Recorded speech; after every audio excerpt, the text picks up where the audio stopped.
Moment as well to talk to you about what's needed for governance. What's needed for governance on public-private dialogue?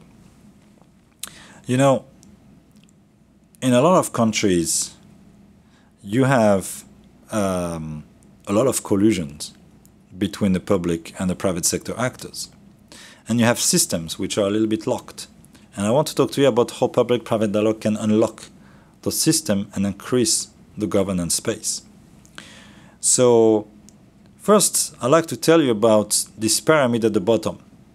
It's just a view of the mind. You know, we could say, well, the private sector is like a pyramid in a country. You have on the very top some firms that are performing really well. And I'm talking here about countries that have governance issues. And not all countries are like this, of course.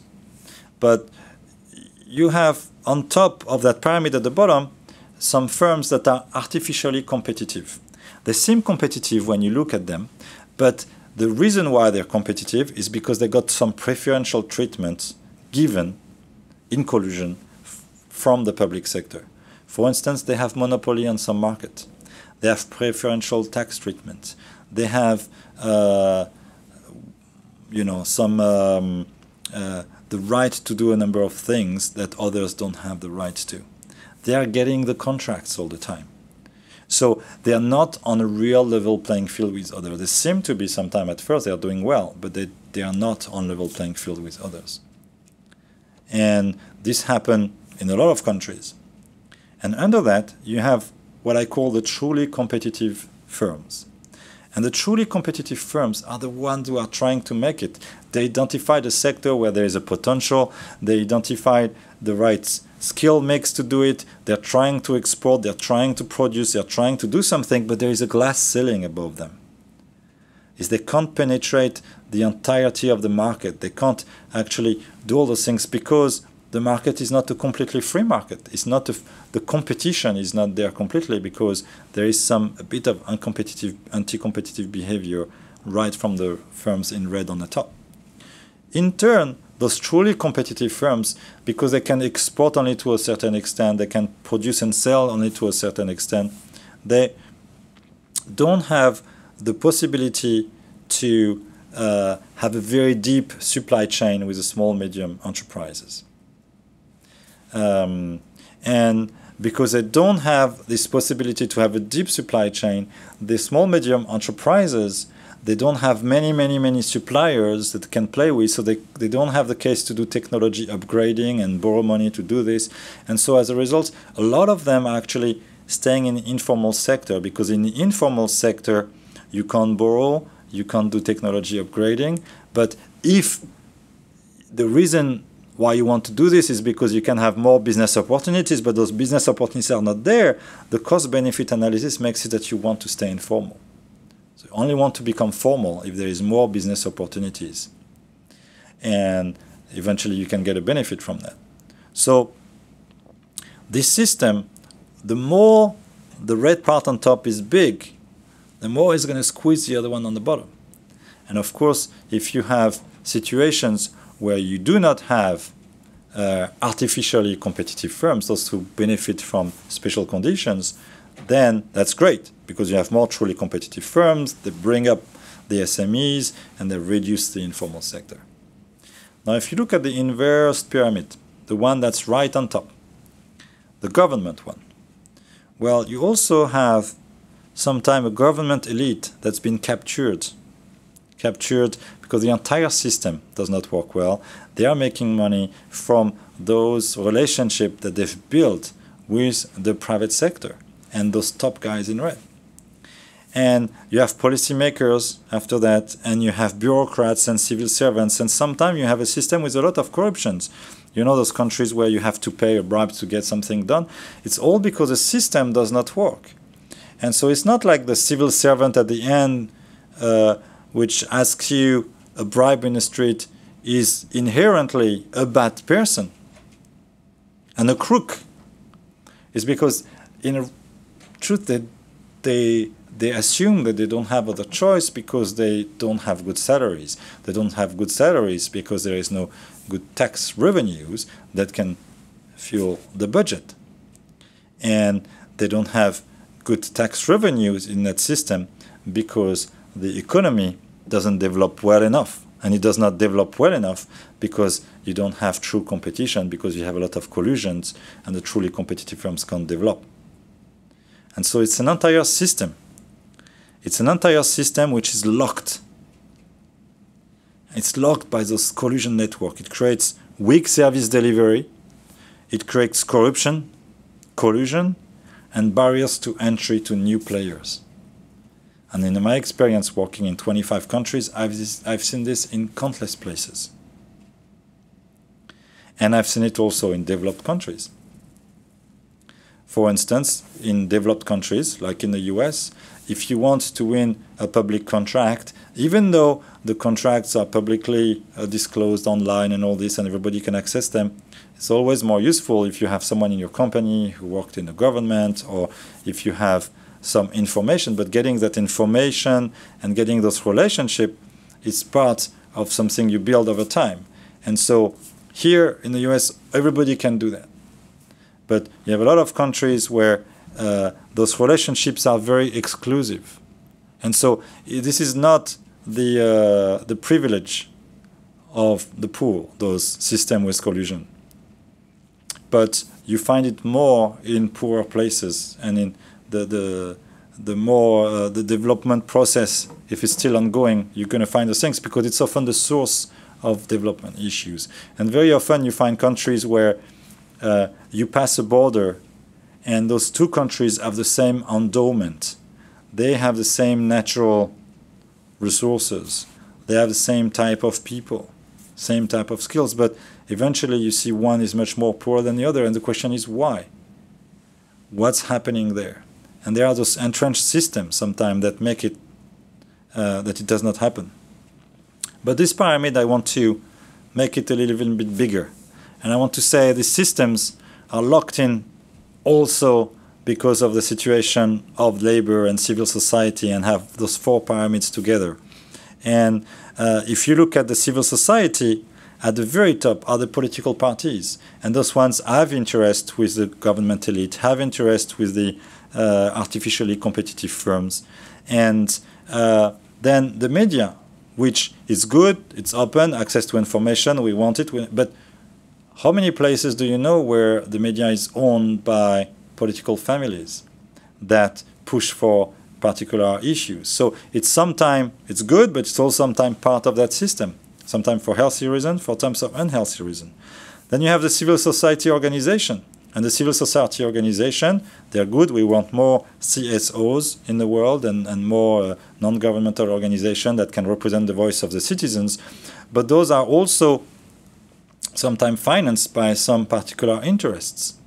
And they're going to push a particular political agenda that's going to be part of that entrenchment. And then you have the citizens. If you look on the labor side, you have what I will call the labor leaders or the labor barons that are representing unions and that can really be part of the political process. And you have countries where the labor leaders are basically as strong, if not stronger than the politicians. I take the example of Nepal, for instance, where the labor unions are very strong and are part of those negotiations, but it's not all genuine, where some are there to keep powers, and you have lines of unions. You have the unions, you have the local company-specific unions, you have the employers.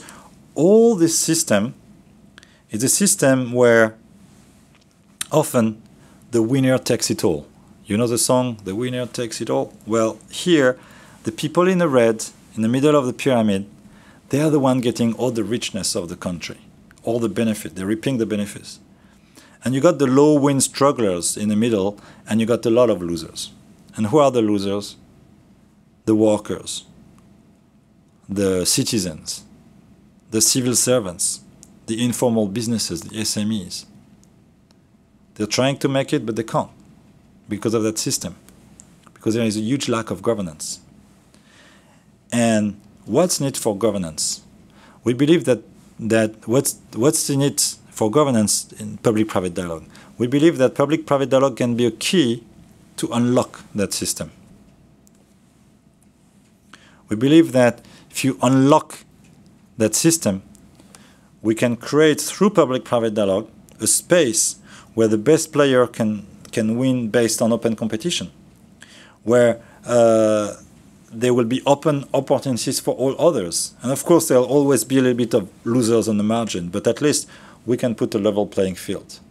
So how to do that? That's very complicated. How do you break that system?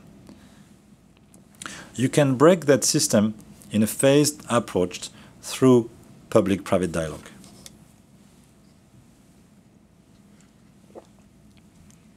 By working with the elites first, and to say, look, this sector you're in, this country you're in, it seems there is a lack of employment, there is a lot of service delivery, and you will also find very enlightened people, even in that red quadra in there, in the middle that I put. You will find people who want to change, but they're both part of the problem and part of the solution, and they want to make change happen and say, yes, we want more employment, yes, we want more service delivery to this area. Well, if you want to do it, this is a situation, this sector is underdeveloped right now for that particular reason. And look at the reasons why, and maybe we can start to engage some of those people who can tell you why. And often you might get an answer, surprisingly, that says, yes, let's do that.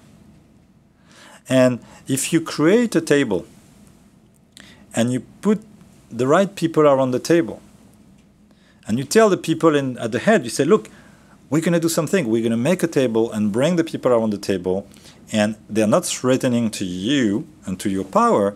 They're just going to enable the economy to work better. They're going to enable the health sector to develop better. They're going to help the education sector to produce better graduates for your country, so people stop flying away. We're going to get, yes, let's do that table. So you make the table, and then you organize a public-private dialogue process, bring in the civil society as well. And then you make sure, because the table is only that big, that there is great communication between this table and the rest of the population. That people stay engaged through communication campaign, outreach at many points in time. And that eventually changes the process from within. And we've seen this happening in a number of countries in some sectors.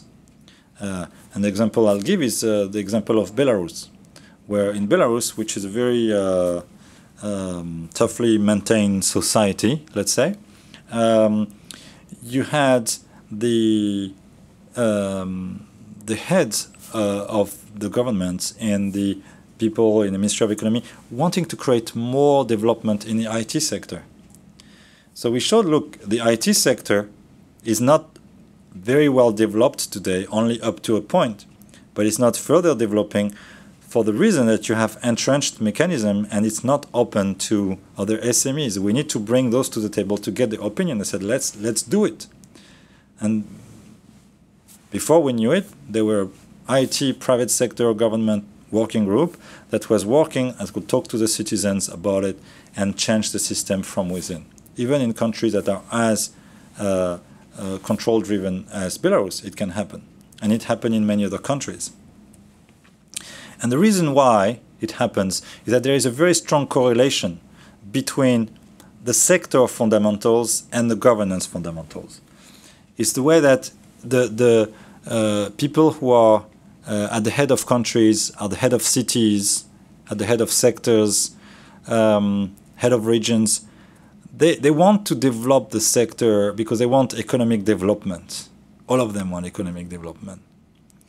And for a sector to develop, you need a number of things. You need a well-coordinated set of actors in the sector, good communication between the top and the bottom of the supply chain, good fluidity in those actors, so well-coordination, so they actually know how to invest together, do things together to advance the sector.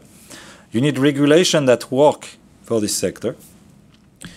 You need transactions that people are accountable for. You need a system where people can transact, where you have good contract enforcement. And you need information flow. Because if you don't have good information flow, you don't know what the next trend that you need to adapt. This is valid for all sectors. Coordination, regulation, transaction, and information ensure sector growth and sustainability. But look on the other side of this picture we draw for you on the slide. What's coordination but inclusiveness? It's about inclusiveness of all the different actors. Regulation ensures fairness between the different actors so that they can access the market on a competitive basis. They can all trade on the same fair regulations. Transactions are dependent to accountability, and information is about transparency. So we see that the sector fundamentals are very close to the governance fundamentals. And if you want sector growth and sustainability, the truth is there is no chance that you can access that without an open governance environment. The two are corollary to each other. And that's what it's about, inclusive and sustainable growth. And so a public-private dialogue in there can play a strong role because it will help coordinate the actors with each other. It will help improve the regulation for that sector. It will help ensure stronger accountability of transactions between the public and the private sector. They speak on the same language now and they understand each other. They can do joint projects. And the flow of information will go much faster, will be much more fluid. And this can completely unlock sectors. And we have examples of those things. I'll come to some of those. So this is how the public and private dialogue can be really good for governance. And that's why I wanted to draw those 4 pyramids and explain the correlation between sector and governance. Now, of course, why does this happen in the process? It happens is because when reforms take place, they take place under a certain process. You know, there is a diagnostic phase, a solution design phase, implementation, monitoring and evaluation.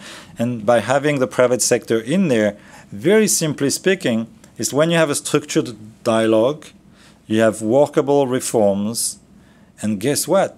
It's magic. When you have workable reforms, you get reforms that work. It's very simple. It's not rocket science. And so by engaging in the diagnostic phase, the private sector, by having the public and the private sector dialogue together to have the right definitions of what they want to do, and people being empowered to come to the table and speak, by making sure both stakeholders can be there to build consensus, to filter what should we do, what should we not do, to make sure that there is ongoing support from the private sector during the implementation of the reform, even if it's a government-driven one, that there are resources that are shared, that one can watch the other. You guys said you were going to do this and you're not.